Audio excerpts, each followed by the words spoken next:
While Marine hero Anjo Tamarisi was rotting in a Mexican prison for weapons possession after taking a wrong turn at the border with legally owned guns, Obama traded 5 high-level Gitmo terrorists for Taliban collaborator Sergeant Bo Bergdahl, held by the Taliban since 2009.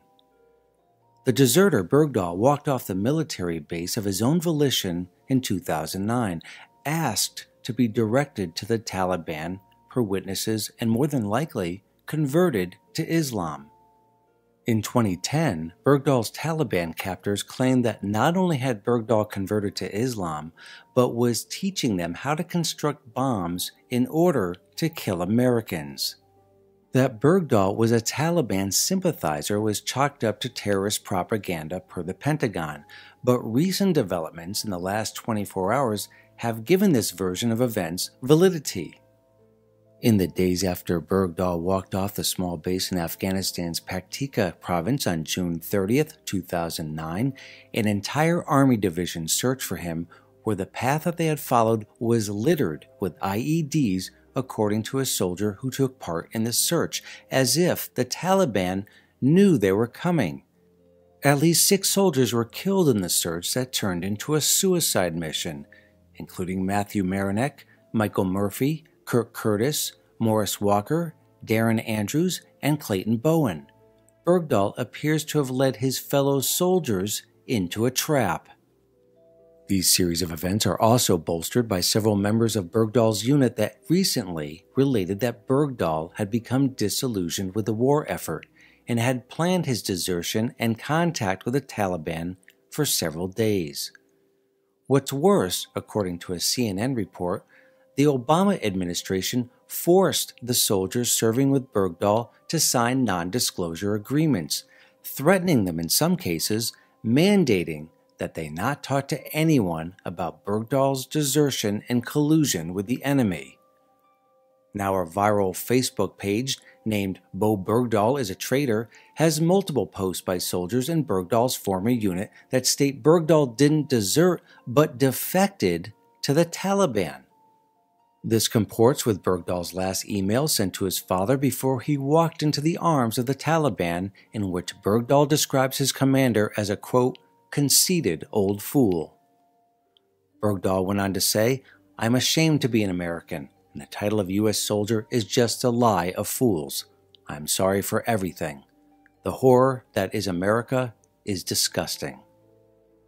The oddity of the prisoner swap by the Obama administration is also raising red flags. The 5 Gitmo terrorists released were so-called generals in the Taliban hierarchy. 2 of them, Mullah Muhammad Fazil and Mullah Nourullah Nouri, were also associated with Al-Qaeda, the group that rammed airplanes into the World Trade Center towers on 9/11.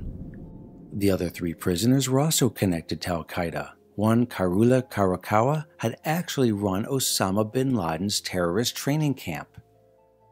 Why exactly did the Obama administration conduct the swap in secret and illegally? Per federal law, the administration must inform Congress 30 days prior to releasing any Gitmo prisoners, let alone 5 prisoners. Congress was informed only after the 5 terrorists were released. The White House explanation is that Bergdahl's health was failing, and they had to move quickly. But this contradicts with reports that Bergdahl had befriended his captors and was even teaching them how to play badminton.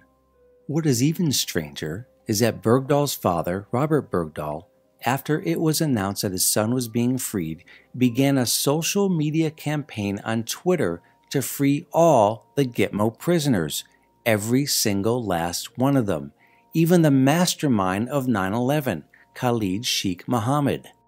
A review of Robert Bergdahl's tweets shows that he's been tweeting out anti-American sentiments for almost a year, so a call for the release of all Gitmo prisoners on Twitter, which Bergdahl later deleted, is not some misstatement or mistake. But this isn't even half of the story. On March 28, 2014, on Twitter he called democracy a cult of the West and defended Sharia law.